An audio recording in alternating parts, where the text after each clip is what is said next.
Universidade Federal de Alagoas tem feito para enfrentar esse contingenciamento de recursos que vem acontecendo ano após ano. Professor, eu agradeço antecipadamente sua presença aqui, mais uma vez no Frente a Frente, e comecemos justamente por essa busca de apoio da Universidade Federal para garantir a liberação de recursos previstos no orçamento de 2017. Como está a situação da universidade hoje, no geral? Bom, primeiro é um prazer estar aqui de novo com você e com seus ouvintes, né, e telespectadores. Veja, a Universidade Federal de Alagoas, nessa gestão que a professora Valéria encabeça, eu tenho a honra de estar junto. Desde o ano passado, a gente tem buscado alternativas para enfrentar esse cenário de incertezas, né? E isso envolve um trabalho de sensibilização do nosso corpo técnico e de nossa comunidade como um todo. Nós estamos sendo extremamente rigorosos com a aplicação do orçamento, buscando rever os contratos, mas a nossa maior dificuldade é tocar um orçamento que ele não é liberado na íntegra, né? Então, e o que é que ocorre que o governo federal não libera o orçamento? É sempre uma previsão. Exatamente. Né? Em qualquer instância. Em qualquer instância, né? Mas essa previsão ela não é liberada, por exemplo, 1/12 regularmente. Esse ano nós estamos no mês 9, né, mês de setembro, com a última liberação que o governo liberou, dia 6 de setembro agora, nós chegamos a 80% do previsto para custeio, que seria a manutenção. E só 30% do previsto para capital, construção e equipamentos. Então, essa incerteza, né, não só, veja, a previsão é uma coisa, mas a irregularidade no repasse desses recursos e a não previsão de que eles vão vir no tempo correto, colocam para a administração pública, né, uma dificuldade muito grande de gerir, né, o orçamento, de executar as demandas, de honrar os compromissos. Nós temos sido, desde 2016, quando nós assumimos em janeiro de 2016, muito criteriosos, muito rigorosos, conversado muito com o nosso setor técnico, né, buscado revisar contratos, sensibilizar a comunidade acadêmica das dificuldades. Sobretudo a comunidade acadêmica. A comunidade acadêmica, porque nesse momento de crise, de incertezas, eu acho que a melhor receita é a transparência, né, é o diálogo. Então, à medida que a gente publiciza, que a gente avalia os processos e tenta dar respostas às demandas que elas surgem, mesmo quando não é possível atendê-las, eu acho que isso é um espírito importante para a gente lidar com essa situação. Professor, que área está sendo mais atingida com esse contingenciamento? Veja, de um modo geral, toda a universidade, né? Mas em particular a parte que envolve a questão de investimentos, de capital. Então, compra de novos equipamentos, a construção de novas obras, as obras que já existiam, nós estamos garantindo o funcionamento, né? Mas a compra de novos equipamentos, a compra de insumos, isso a médio e a longo prazo, ela tende a ser prejudicado. Além, evidentemente, por exemplo, a questão da liberação de diárias e passagens. Nós continuamos liberando, mas de uma forma muito mais restringida em função da disponibilidade de recursos. E nesse caso específico, a comunidade acadêmica tem que entender essa situação. Afinal, passagem não é algo muito barato, não é? A comunidade acadêmica até entende, mas veja, o que a gente está discutindo não é só o pagamento das contas 2017. Custeio, por exemplo. Isso. A universidade ela é um conjunto de ações de médio e de longo prazo. Uhum. E pesquisas, atividades que vão do ensino, à extensão à pesquisa, que não podem ser interrompidas, né? Pesquisa sob pena de um prejuízo incalculável, para, né? o país. Exatamente. Para o país. Então, é necessário que haja uma continuidade, uma previsibilidade mínima para que as ações não tenham descontinuidade.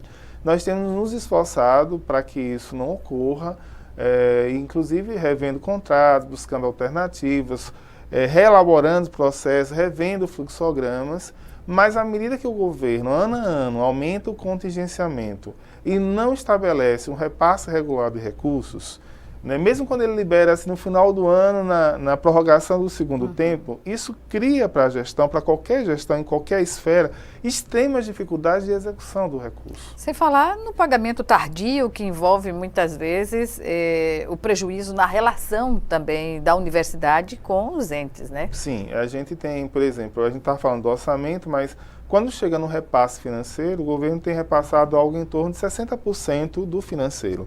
Então, a universidade nunca consegue liquidar 100% do que foi executado no mês.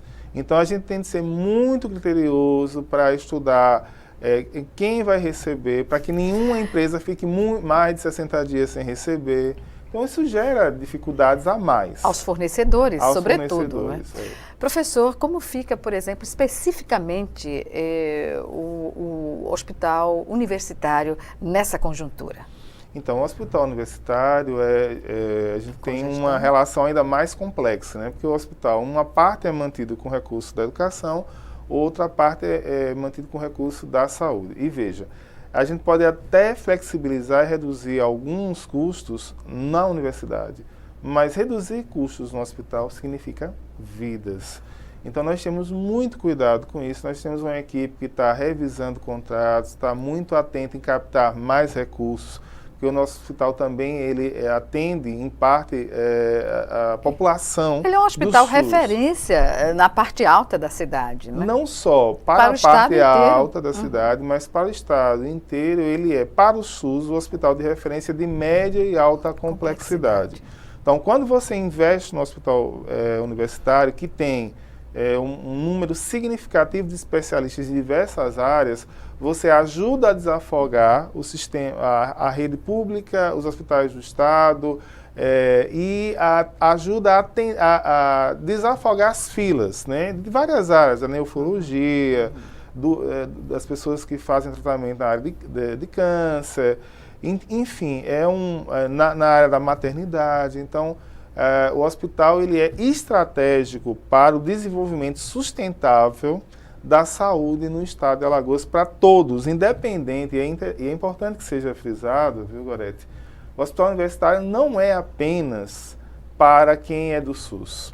Muitas vezes, cirurgias de média e alta complexidade, nossos equipamentos e os professores que são especialistas nas áreas, às vezes são a melhor opção no estado. Então, até para você, mesmo. Cidadão comum que tem plano de saúde, que muitas vezes não tem os equipamentos. Então, quando um hospital universitário, seja ele onde for, está sucateado, é um risco para a saúde pública de um modo geral. Certamente. E o hospital universitário tem uma característica, seus funcionários, os estudantes, os profissionais, os professores que lá estão, têm um comportamento abnegado, pode-se dizer assim, no tratamento com as pessoas que lá chegam em busca de solução para os seus problemas de saúde. Não tenha dúvida, Gorete. Veja, o Hospital Universitário Professor Alberto Antunes é um hospital escola. Então, para um hospital com essa característica, ele não está preocupado se aquele paciente vai ser rentoso para o hospital. Ou dispendioso. Ou dispendioso. Pelo contrário, um caso de alta complexidade para o hospital universitário é até mais interessante porque suscita para os professores, para os estudantes que estão fazendo residência, um caso de estudo, né? E um efeito multiplicador. Só para você ter uma ideia, o nosso hospital universitário, por semestre, ele recebe cerca de 1.000 alunos, entre aqueles que estão fazendo estágio e aqueles que estão fazendo residência, que seria a pós-graduação da área médica. Isso em várias especialidades, não só ligada à medicina, mas à nutrição, à farmácia, à enfermagem. Então, é um lugar onde a ideia de saúde é construída, é gestada na prática. E construída em grupo, não é? Porque os grupos coletivamente se interessando pelo avanço, pelas conquistas, enfim, é um olhar diferenciado para o tratamento das patologias que lá chegam, não é? Sim, para o tratamento e para a construção de políticas públicas também preventivas, né? O hospital universitário É um hospital escola, é um hospital universidade, né? É até meio redundante dizer isso, e que tem uma interferência direta nas políticas de saúde para todo o Estado. É uma referência, né?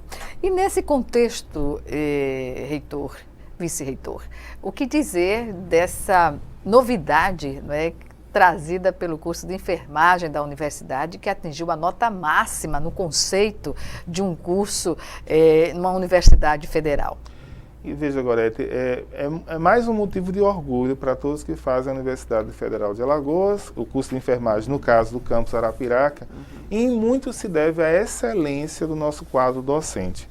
Nós temos um quadro de docentes extremamente qualificados, quase todos com doutorado, com especialização na área, quase todos são pesquisadores, porque existem aqueles que têm o título.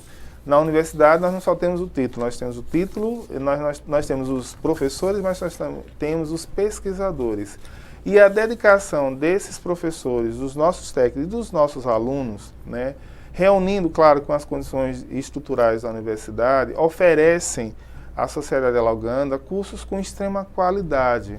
E mais do que isso, profissionais com a capacidade crítica e de discernimento que podem oferecer à sociedade alagoana e brasileira, né, um serviço de melhor qualidade. Quais são os componentes básicos que legitimam essa comissão do INEP a avaliar o curso numa universidade e, portanto, oferir as notas? Existem pelo menos 3 dimensões, desde a questão dos servidores, do projeto pedagógico, da estrutura do curso. E aí um dos itens que contam muito é o fato da titularidade dos professores, da dedicação. Às vezes você tem um professor que é doutor na área, mas só se dedica 10 horas, 20 horas do seu tempo para aquela função. Ou seja, o título está a serviço do professor. Não basta ser um especialista, é preciso ter dedicação. A maior parte dos nossos professores são dedicação exclusiva. Então, eles estão voltados o tempo inteiro para a pesquisa, para ensino, pesquisa e extensão, né? Isso cria uma sinergia dentro da universidade, onde o conhecimento torna-se o espírito, né? A essência fundamental da instituição, e cria na comunidade universitária uma sinergia em que a comunidade acadêmica, professores, alunos e técnicos acabam se irmanando em prol daquele conhecimento, daquela área e da relação dessa área de conhecimento com a sociedade e o mercado. E isso dentro de um processo contínuo, não é? De um processo contínuo e de um processo em que a universidade se sente responsável socialmente pelo perfil dos seus egressos, né? E daqueles que fazem a comunidade. Então, não é só se formar numa instituição de ensino superior, é se formar na UFAL e levar o nome da UFAL, né, e dos seus docentes, técnicos para a comunidade alagoana. É isso. Bem, professor, nós vamos chamar agora o nosso primeiro intervalo e o Frente a Frente volta em menos de 1 minuto. Até já. Estaremos aqui.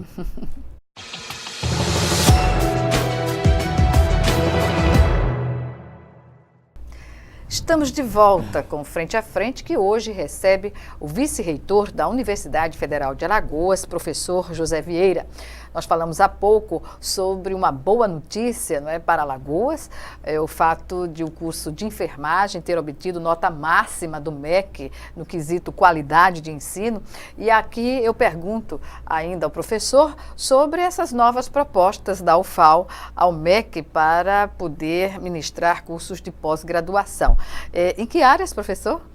Veja, a universidade, né, a UFAL tem 56 anos e a universidade sempre tem que pensar a médio e longo prazo, né?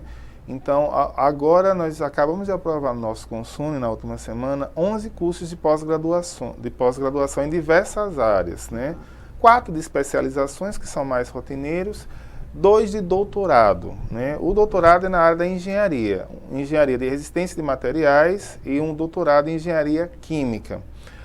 5 mestrados, né? Inclusive tem uma particularidade que 2 desses novos mestrados que nós estamos propondo ao MEC, aliás, a CAPES, né? São nos camping do interior. Então, o Campus do Sertão está propondo um mestrado em diversidade étnico-racial, que será o primeiro mestrado a ser aprovado para o Campus Sertão. O campus de Arapiraca está propondo o seu 3º mestrado. Nós já temos lá um mestrado na área de agricultura, de agronomia, já temos um mestrado na área de medicina veterinária em Viçosa e agora vamos ter estamos com uma proposta de mestrado na área de enfermagem, saúde coletiva, associada a esse curso de enfermagem. Nós temos agora também uma proposta de mestrado em odontologia, né? E um mestrado em educação física e um mestrado em ciência política. Então, se essas propostas forem aprovadas, nós vamos ampliar o nosso portfólio de curso de pós-graduação de 41 mestrados para cerca de 46 mestrados e, se eu não estou enganado, de 14 doutorados para 15.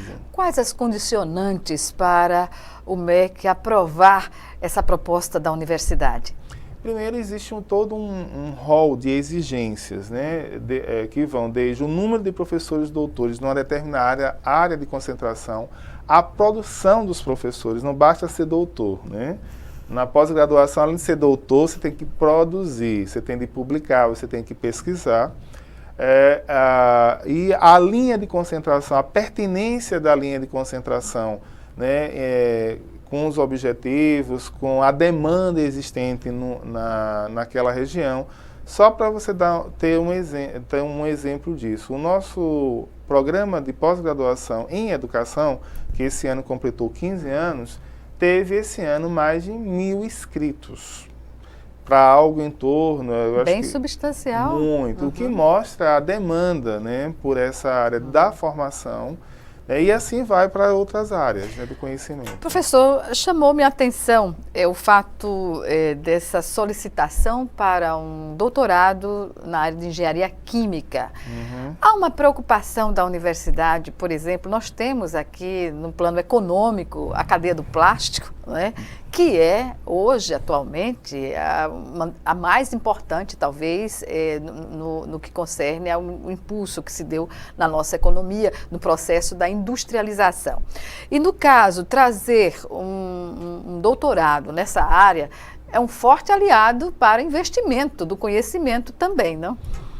Sim, e isso evoca toda uma história, né? Você sabe que o setor do plástico aqui em Alagoas chega no momento em que a Petrobras deixa Alagoas e naquela conjuntura, lá nos anos 80, a Universidade Federal de Alagoas, mesmo no momento de crise, na época do reitor Gama, já visualizava no curso de Engenharia Química uma alternativa profissional para o Estado, porque as empresas da área não tinham profissionais qualificados. Então, a UFAL vem com o curso de Engenharia Química atender essa demanda.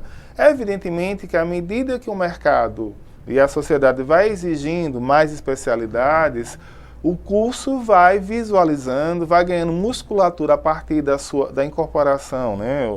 Ou da entrada de novos doutores, porque a universidade tem essa característica de manter de forma permanente uma massa crítica de profissionais na área. E agora, veja, a gente o Centro de Ciências Tecnológicas, o CETEC, teve um cuidado tão grande que essa proposta de engenharia química, doutorado em engenharia química e o doutorado em engenharia de resistência de materiais era para ser lançado ano passado. Mas eles aguardaram um ano, observaram as exigências da CAPES, fortaleceram o projeto para colocar no momento mais oportuno, com mais chance de ser aprovado pela CAPES. Então, com certeza, tanto um doutorado quanto o outro em engenharia, eles estão avaliando as demandas não só do mercado, mas da sociedade. Porque muitas vezes há áreas do conhecimento que não podem ser medidas apenas por momentos pontuais no mercado, mas tem que ser medidas pelo interesse da sociedade em formar um corpo de profissionais com qualificação, inclusive para pensar momentos futuros. Então, isso é ponderado na hora que é elaborado um projeto de mestrado, de doutorado, de especialização, na contextualização, né, e as possibilidades da área. O que a universidade entende que pode se investir mais nessa área da oferta de mestrado e doutorado? Há algumas áreas específicas em que poderia se ter mais oferta e por um motivo ou outro não foi possível até o momento?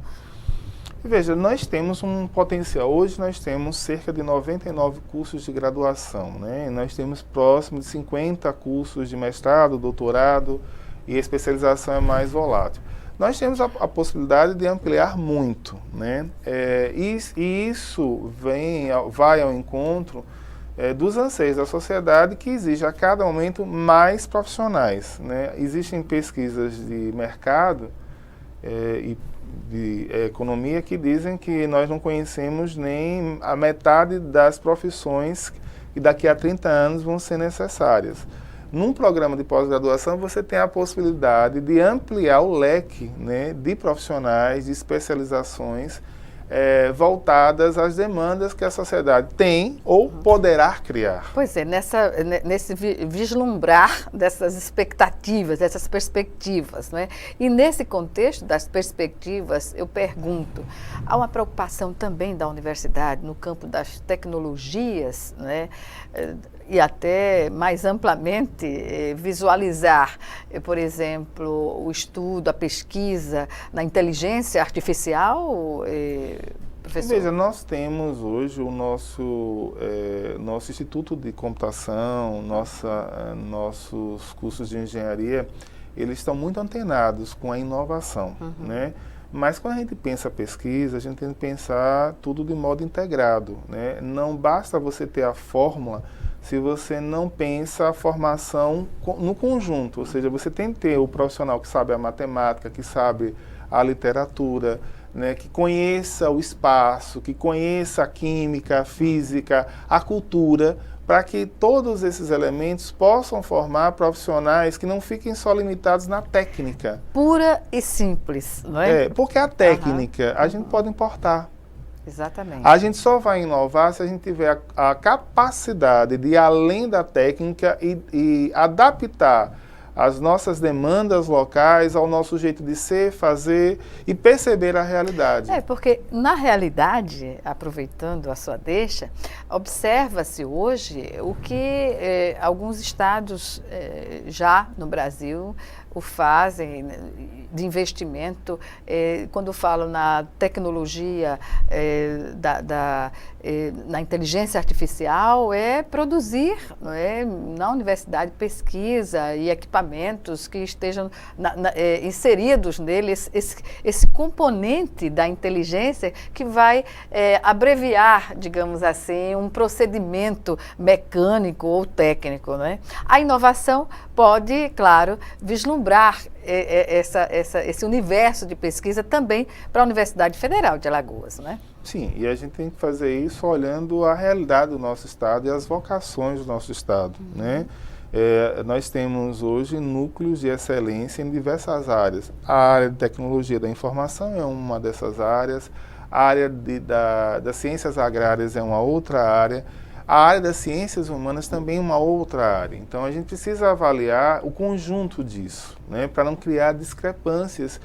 Algo desnecessário para a nossa realidade. Seria por aí? Talvez mais do que isso, oferecer a Alagoas opções, para que ela não fique limitada apenas a um ou outro setor da economia ou da aplicação do conhecimento. Quanto maiores forem as possibilidades de desenvolvimento humano, tecnológico, científico, proporcionado pela universidade, maiores serão as opções que Alagoas e os alagoanos terão para se desenvolver de forma sustentável. Essa é a palavra. Construir um desenvolvimento que não segregue ao mesmo tempo, né? Que agregue mais conhecimento e torne essa tecnologia, esse conhecimento sustentável. Perfeito, porque o crescimento econômico e social só é bom quando é bom para todas as partes envolvidas. Toda a sociedade. Toda a sociedade, até para que a gente possa resolver um pouco esses desequilíbrios sociais. A gente não pode só pensar em criar ilhas de excelência, de desenvolvimento econômico, se o outro lado, o entorno, não se beneficia desse desenvolvimento tecnológico. E aí a gente percebe isso na prática, né? O entorno da universidade é pobre, é paupérrimo, né? E a universidade tem que ficar numa posição extramuro, no sentido de atender a essa parcela da sociedade que é a maior, né? Que é a maior. Estima-se que 60% da população de Maceió resida na parte alta. Né? E isso nos preocupa de tal forma, hoje todos sabem que a região que tem índices de violência maiores é aquela região. Então, hoje nós nos preocupamos muito com isso, inclusive há um debate interno na universidade, que a universidade deve se transformar num equipamento cultural a serviço dessa comunidade. Mas quando a gente pensa, por exemplo, os equipamentos culturais do Estado e da cidade de Maceió, a maior parte deles estão aqui na parte baixa. Concentrados na parte baixa da cidade, Para você ter uma ideia, nós não temos na parte alta um grande auditório, um grande teatro. Né? Então, como é que a gente deseja incluir essa população, dar outras opções de formação, de cultura e de lazer, se a gente não equipa a universidade com esse tipo de, por exemplo, um complexo cultural, um auditório? Há necessidade, sim. O senhor tocou numa questão crucial. Não adianta promover algo isoladamente se a gente não tem um centro cultural que possa reunir ali a produção da universidade também e de outras instituições que trabalhem nessa linha, né? Sim, exatamente. E isso é um desafio que a gente tem avaliado com muito cuidado. Por exemplo, o ano passado nós já realizamos na nossa universidade, no campus AC Simões, o nosso congresso acadêmico, o famoso CAITE. E o ano que vem nós vamos realizar lá no campus AC Simões a primeira reunião anual da Sociedade Brasileira para o Progresso da Ciência, a SBPC, na sua 70ª edição. A SBPC, Gorete, para aqueles que não sabem ou não conhecem, não ouviram falar ainda, é considerado o maior evento acadêmico científico da América Latina. Não apenas pela quantidade de pesquisadores, mas pela qualidade e pela representatividade. Cerca de 140 sociedades acadêmicas se reúnem durante a SBPC. Então, é um evento da mais alta envergadura, ou seja, o pensamento científico do Brasil estará em Alagoas entre os dias 22 e 28 de julho de 2018. E não só eles vão estar aqui reunidos, mas as amostras científicas, feiras de ciência, SBPC Cultural, Jovem, vão estar à disposição dos professores, dos estudantes. É um acontecimento que todos nós depositamos muita expectativa. E vamos chamar agora, professor, o nosso segundo e último intervalo. Perfeito. Já estaremos de volta.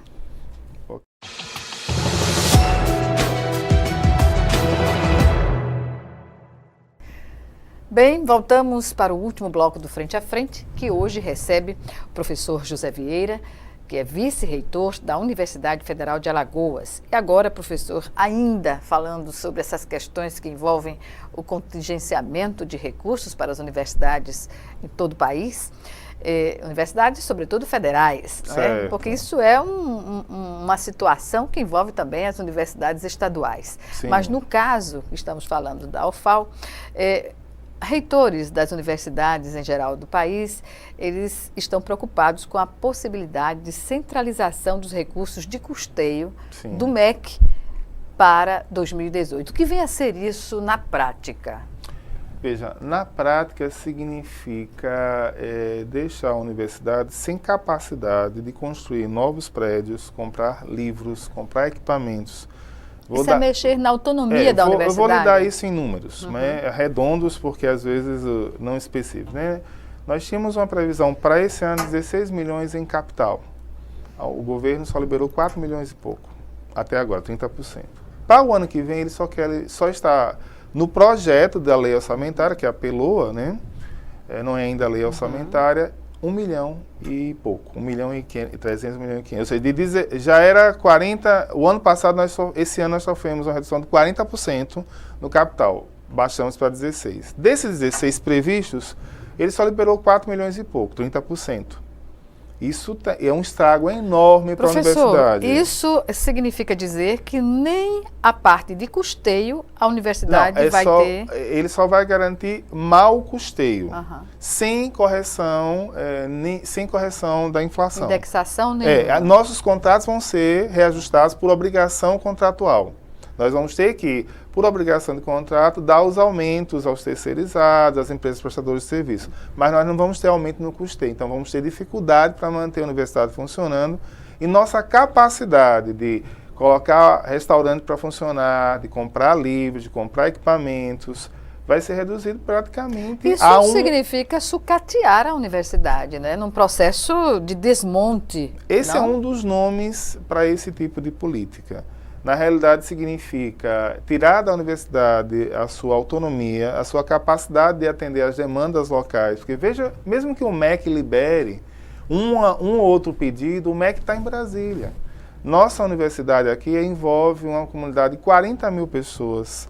Nós temos 3 camping, a Maceió, Arapiraca, o Sertão, além das unidades de Santana, Viçosa, Palmeira, Penedo, o campus de Deus de Itaim, Rio Largo. Nós temos mais de 90 cursos de graduação. A universidade é uma instituição extremamente complexa. Nós somos uma das instituições públicas que mais compra itens diferentes. Porque a gente compra desde daquela pecinha para colocar o brilho na roupa, até o fio de alta precisão para a cirurgia, equipamentos sofisticados para os laboratórios de informática. Então, isso nós vamos ficar cesseados. O que a universidade tem feito para contrapor essa situação? Porque isso exige uma gestão, eu diria até espartana, né? Essa é uma gestão espartana, ateniense, tebana, corinta. São pessoas aguerridas, não só da gestão, mas dos técnicos e dos docentes. Mas é preciso dizer uma coisa à comunidade. A UFAL não pertence à gestão, nem aos docentes. A UFAL, as universidades públicas federais, que formam um conjunto de 63 estudantes, é um patrimônio da sociedade brasileira, criado a partir dos anos 40, que garantem a autonomia e a soberania da construção do conhecimento e da tecnologia e inovação no nosso país. Sucatear uma universidade não é só o problema de pagar as contas de 2017 e 2018. Significa colocar em risco todo um projeto de soberania, de pensamento crítico e de formação de profissionais com altivez, como são os nossos profissionais da educação, como são boa parte da nossa classe política hoje no Brasil, foi formada nas universidades públicas federais, né, que tem um contínuo, que tem uma continuidade muito grande. Então, isso é o que está em risco nesse momento. Professor, na contramão da falta de investimento nas universidades públicas, o que se observa é que o governo federal tem feito, por outro lado, nas faculdades particulares. Porque a lógica aí está inversa, né? Quando se coloca dinheiro do governo federal em universidades particulares, isso, de certa forma, está tirando da Universidade Federal a possibilidade de ampliar a oferta de vagas, né? Isso é uma escolha do governo, né? Ou seja, as políticas públicas dos últimos anos, não obstante terem colaborado com a expansão e a interiorização do ensino superior, investiu muito mais nas universidades privadas, né? Que também igualmente estão passando por crise. Mas o compromisso dessas instituições privadas, no sentido da continuidade, né, do repositório de conhecimento, é muito instável. É muito instável. Elas atendem às políticas de mercado e podem desaparecer. Você imagina o que significaria alguns cursos desaparecerem? A história, a medicina, a farmácia, a nutrição. Ou seja, o conhecimento não é algo que você vai numa gaveta e puxa de uma vez, ele é algo cumulativo. Se não houver uma instituição que de modo permanente alimente, cuide e desenvolva esse conhecimento, a universidade pode ser ceifada. Pois é. Aliás, a sociedade pode ser ceifada. E aí, por exemplo, a universidade em Alagoas, a Universidade Federal, ela tem um papel a mais. Hoje não, há muitos anos, o grande agente cultural desse estado se chama UFAL. É o UFAL que organiza os festivais de cinema, é o UFAL que organiza as bienais internacionais do livro, é o UFAL que traz os grandes eventos científicos. Não porque a universidade queira. A UFAL é a única universidade no Brasil que organiza uma Bienal Internacional do Livro. Se ela não organizar, quem vai organizar? E como é que ficaria um estado como Alagoas sem uma Bienal? Com tanta produção literária, não é? Pois é, e não é de agora, de sempre. Não é? Então, é esse legado que é preciso avaliar. Nós somos a única universidade federal desse estado. Nós temos uma responsabilidade social muito grande. Né? E isso deve ser levado em conta quando se avalia o trabalho de extensão, o trabalho de pós-graduação, o trabalho de ensino. O nosso hospital universitário tem um trabalho fabuloso na ajuda ao tratamento das pessoas com câncer.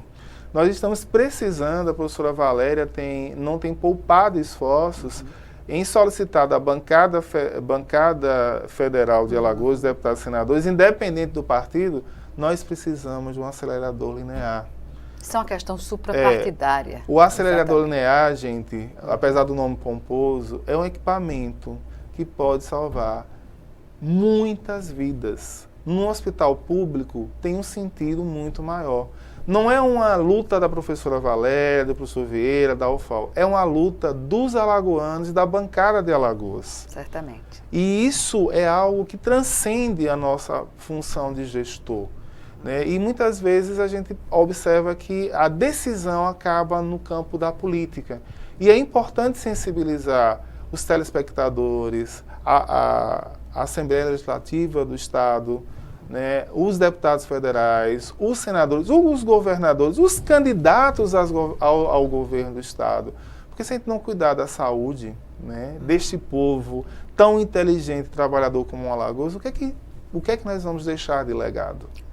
Certamente, é uma preocupação pertinente e aí requer a unidade na luta para se conseguir esse equipamento, que é uma questão suprapartidária, como o senhor colocou. Exatamente. Agora, professor, diante de tanta dificuldade, é importante manter a comunidade universitária informada, como o senhor disse lá no início da entrevista, e o que nos chama a atenção é como a comunidade, de certa forma, não está se mobilizando à altura desse processo de desmonte da Universidade Federal, eu digo não só em Alagoas, como em todo o país. Eu acredito que a sociedade tem da sua forma e da sua maneira, se sensibilizado para a situação das universidades. Nós vivemos um momento, a sociedade da informação. Hoje as redes sociais, o WhatsApp, Facebook, né, configuram uma nova forma do fazer político. Às vezes é muito atomizado, com muitas informações desencontradas. Mas percebemos que a pressão, ela só causa o efeito necessário quando a solicitação, a reivindicação vai no campo presencial, não é? A nossa função enquanto gestor, Gorete, é levar à comunidade essas informações. Então, quando a gente, de forma muito prazerosa, atende a um convite como o seu, num programa como esse, a gente está levando a essa comunidade essa informação. Muitas vezes, os grandes movimentos da sociedade brasileira não começaram grande. Certamente. Mas, em um determinado momento, eles acabam implodindo. Implodindo no sentido de crescimento. Quem viveu os anos 80... e acompanhou o movimento das diretas já, foi um movimento que no início não tinha muito crédito e de repente se transformou num grande movimento. Quem viveu as manifestações de junho de 2013, no começo viu algo sem sentido que ganhou uma proporção que ninguém imaginava. Nós vivemos um momento no Brasil de um certo ceticismo, até por conta da atual crise de representatividade, né, dos partidos e principalmente de alguns políticos. É natural que num momento desse as pessoas tenham algumas dúvidas. É natural que no momento em que as pessoas são bombardeadas por uma quantidade infinita de informações, as pessoas fiquem ainda, né, com dúvida, mas o nosso papel é esclarecer, né? Professor, e sobre esclarecer, falemos agora, já nos 2 minutos finais da nossa entrevista, infelizmente, sobre a expectativa de todos, que o senhor já tocou aqui no assunto, não é? Dessa 8ª Bienal Internacional do Livro, realizada pela universidade.